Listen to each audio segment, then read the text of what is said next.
सत्ता और जासूसी दो ऐसे शब्द हैं जो लोकतंत्र की आत्मा को हिलाकर रख देते हैं। राजस्थान वीरों की धरती, शौर्य की परंपरा, लेकिन आजकल यह धरती एक और पहचान से जानी जा रही है। जासूसी, राजनीतिक जासूसी, विदेशी ताकतों के लिए जासूसी और साइबर अपराधों का गढ़।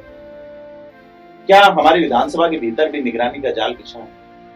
क्या सरकारी कर्मचारी ही पाकिस्तान की खुफिया एजेंसी के लिए काम कर रहे हैं? और क्या राजस्थान भारत का नया साइबर ठगिस्तान बन चुका है?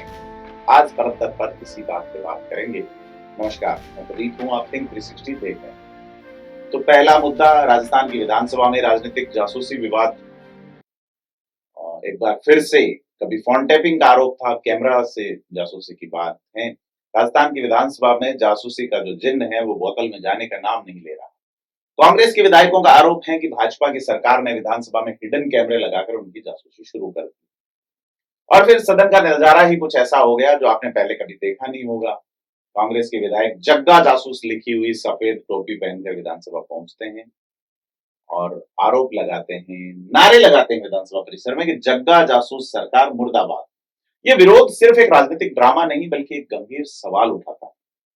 क्या वास्तव में हमारी विधानसभाओं में भी अब निजता और लोकतांत्रिक परंपराएं दांव पर लग चुकी? कांग्रेस के वरिष्ठ विधायक, पूर्व मंत्री रह चुके राजेंद्र पारिक जो सभापति पैनल में भी है, उनका यह आरोप है कि ये कैमरे पूर्व मुख्यमंत्री वसुंधरा राजे गुट पर नजर रखने के लिए लगाए गए, यानी सत्ता के भीतर सत्ता पर निगरानी। नेता प्रतिपक्ष टीकाराम जूली तो और भी बड़ा आरोप लगाते हैं, कहते हैं सिर्फ कैमरे ही नहीं बल्कि मंत्रियों के ड्राइवरों के फोन तक टैप किए जा रहे हैं। ये पूरा नेटवर्क है। सदन खत्म होने के बाद भी रिकॉर्डिंग चलती रहती है। ये लोकतंत्र की हत्या है। जूली ने जांच के लिए संयुक्त समिति गठित करने की मांग की और गोविंद सिंह डोटासरा का आरोप तो और हीनियस हो जाता है, महिला विधायकों पर नजर रखने जैसे गंभीर आरोप। वैसे कांग्रेस पे जासूसी के आरोप लग चुके हैं पहले, ये तमाम चीजें हैं, तो नेता जानते होंगे किस तरह से जासूसियां होती हैं। लेकिन इस बार जो सरकार की ओर से या विधानसभा अध्यक्ष की ओर से कहा गया है, उन्होंने इस आरोपों को निराधार बताया, जैसा पिछली बार अशोक गहलोत सरकार ने भी बताया। कोई निजता भंग नहीं हुई और उनका एक कहना है कि कैमरे तो नए भवन के साथ ही लगे थे, तकनीक के हिसाब से बदले गए हैं और सुरक्षा की दृष्टि से जरूरी है। तो फिर जोगेश्वर गर्ग जो कि राजस्थान विधानसभा के सरकारी मुख्य सचेतक है, उन्होंने कहा सदन कोई बाथरूम या बेडरूम नहीं है जो निजता भंग हो रही। तो बड़ा सवाल ये है कि इस तरह के जो बयान हैं वो जनता के मन में कितने सवाल उठाते हैं। कांग्रेस सदन की कार्रवाई का बहिष्कार करती है और 2 दिन तक जग्गा जासूस लिखा हुआ टोपी पर पहन के आती हैं। नारेबाजी और हंगामा, राजस्थान विधानसभा एक अखाड़े में बदल जाती है। अगर इसको ऐसे देखें कि क्या वाकई में जासूसी होती है, तो ये बात तो तय है, क्योंकि भारत में राजनीतिक जासूसी का एक बड़ा इतिहास रहा और यह सिर्फ राजस्थान तक सीमित नहीं रहा। भारत के इतिहास में जासूसी कोई नई चीज नहीं, ये भारत के बनने के साथ ही शुरू होती है। लेकिन एक वो दौर था जब सत्ता के खिलाफ बोलने की हिमाकत नेताओं में नहीं होती थी। नेहरू का दौर था। नेहरू जब देश में 10 साल तक चुने हुए और 15 साल तक बिना चुने हुए प्रधानमंत्री रह चुके, उसके बाद तत्कालीन मंत्री टीटी कृष्णामाचारी आरोप लगाते हैं कि उनका फोन टैप हो रहा। टीटी कृष्णामाचारी संविधान सभा के सदस्य रहे थे और यही टीटी कृष्णामाचारी ही नहीं बल्कि रफी अहमद किदवई ने भी शिकायत की कि सरदार पटेल के कहने पे उनकी निगरानी की गई थी, यानी पटेल बहुत पहले चले गए। कुल मिला के शुरुआत से नेताओं की निगरानी जासूसी रहती रहती। उसके बाद आता है इंदिरा गांधी का दौर। एक पत्रकार विजय त्रिवेदी को कोट करें तो वो कहते हैं कि इंदिरा गांधी ने तो अपने ही गृह मंत्री ज्ञानी जैल सिंह की फोन टेपिंग करवाई। मनेका गांधी और उनके परिवार के फोन सुने जाते थे। फिर राजीव गांधी का दौर आया। राजीव गांधी पे आरोप लगा कि उन्होंने तो तत्कालीन राष्ट्रपति ज्ञानी जैल सिंह की जासूसी करवाई। फिर सरकार आई चंद्रशेखर की, तो 90 में चंद्रशेखर आरोप लगाते हैं वीपी सिंह पर फोन टैपिंग करने का। लेकिन जब चंद्रशेखर खुद सरकार में होते हैं तो राजीव गांधी के निवास के बाहर जासूस पकड़े जाने की बात आई। तो हरियाणा के ही सिपाही थे, राजस्थान कैडर के आईपीएस और तमाम चीजें थी। लेकिन ये जासूसी का ही आरोप था कि चंद्रशेखर की सरकार गिर गई। यही नहीं, कर्नाटक में 1988 में मुख्यमंत्री रामकृष्ण हेगड़े फोन टैपिंग के आरोप में इस्तीफा देने को मजबूर हो। केवल राजनीति ही नहीं, आप ये देखिए कि टाटा टैप्स, नीरा राडिया टैप कांड, कॉर्पोरेट जासूसी, उद्योगपतियों, नेताओं और पत्रकारों की बातें कैसे रिकॉर्ड हो रही। और 2011 में तत्कालीन वित्त मंत्री प्रणब मुखर्जी ने अपने ऑफिस में बगिंग डिवाइस मिलने की आशंका जताई। 2013 में भाजपा नेता अरुण जेटली ने आरोप लगाया कि उनकी भी फोन टैपिंग की गई। राजस्थान वापस लौटते हैं, जब अशोक गहलोत और सचिन पायलट आमने सामने थे, पायलट गुट ने कहा कि उनके विधायकों की फोन टैप हो रही। यानी सत्ता के गलियारों में जासूसी की परंपरा पुरानी है। फर्क सिर्फ इतना है कि ये कभी पर्दे के पीछे होती थी, आज विधानसभा में कैमरों के पीछे तक, आगे तक पहुंच रही। गहलोत सरकार पे फोन टैपिंग के बड़े आरोप लगे। सदन आपने देखा होगा किस तरह से गजेंद्र सिंह शेखावत और तत्कालीन एक विधायक भंवरलाल शर्मा की टैप बाहर आई।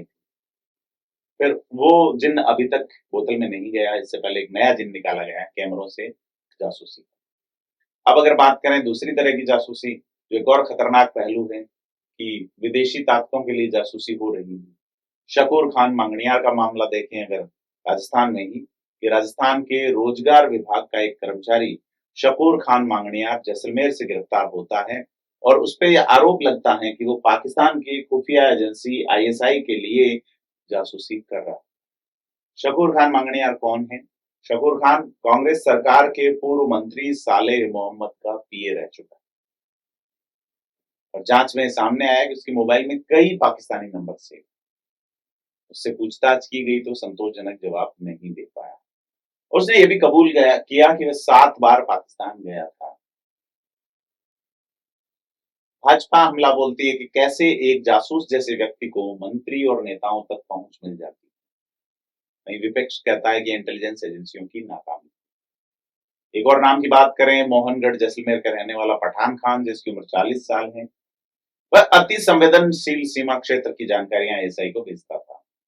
2013 में वो पाकिस्तान गया था, वहां ट्रेनिंग ली और पैसे के लालच में फंस गया। तो भारत लौटकर मोबाइल से सेना के मूवमेंट की तस्वीरें भेजता था।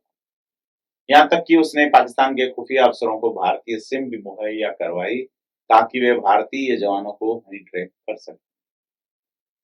तो दोनों केस बताते हैं कि राजस्थान सिर्फ राजनीतिक जासूसी का मैदान नहीं, बल्कि राष्ट्रीय सुरक्षा के लिए भी एक बड़ा खतरा बनता जा रहा है।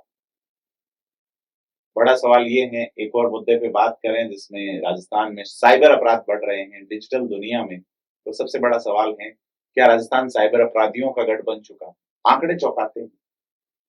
बीते 18 महीनों में देश में 19 लाख साइबर ठगी हुई है, उसमें से 56% मामले अकेले राजस्थान से, यानी आधे से अधिक फ्रॉड राजस्थान से हो रहा है। जनवरी 2024 से जून 2025 तक पूरे देश में 3388 करोड़ की ठगी हुई है। इनमें से 1923 करोड़ रुपए राजस्थान के लोगों ने लूटे।